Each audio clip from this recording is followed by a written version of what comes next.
Iran is now opening lines with Putin, sending him drones, which Putin is then using to attack civilians in Kyiv, Ukraine. Morgan Ortagus joins me now. Morgan, Iran is preparing to send ballistic missiles to Putin. That's the report I'm getting. Is it new? Is it real? Can you tell me that? I think it is very real. The report is hundreds of them. What we know is that Iran has already been sending these suicide drones to Ukraine, obviously on behalf of the Russians. There was actually some reports over the weekend that policemen or troops in Kyiv were shooting them down.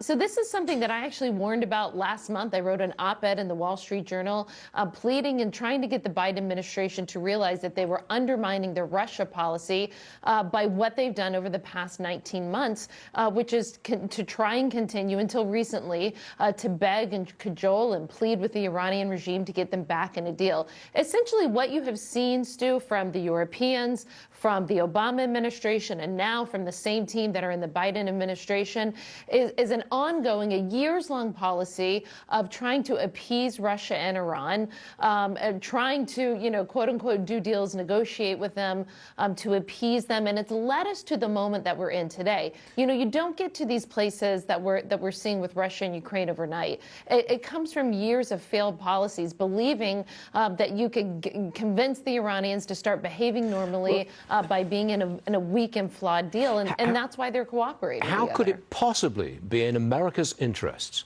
to conclude any kind of nuke deal with a rogue state like Iran? In what way could it possibly be in our interests?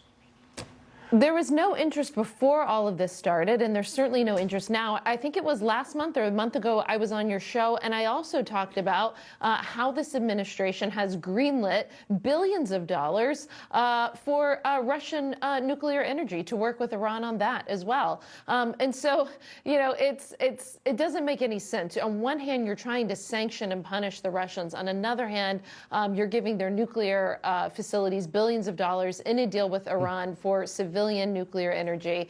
And now, of course, beyond what you're seeing the Iranians do to the women in the streets of Iran, you're seeing them send drones over, and now you're seeing them potentially send ballistic missiles. Let me follow up on that again.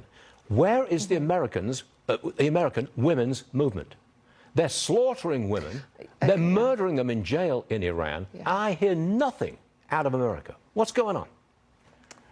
It is a tragedy. There was a woman who was killed a couple months ago, Masa Amini. That really started this off. You're seeing women in the streets being killed, being jailed, being injured.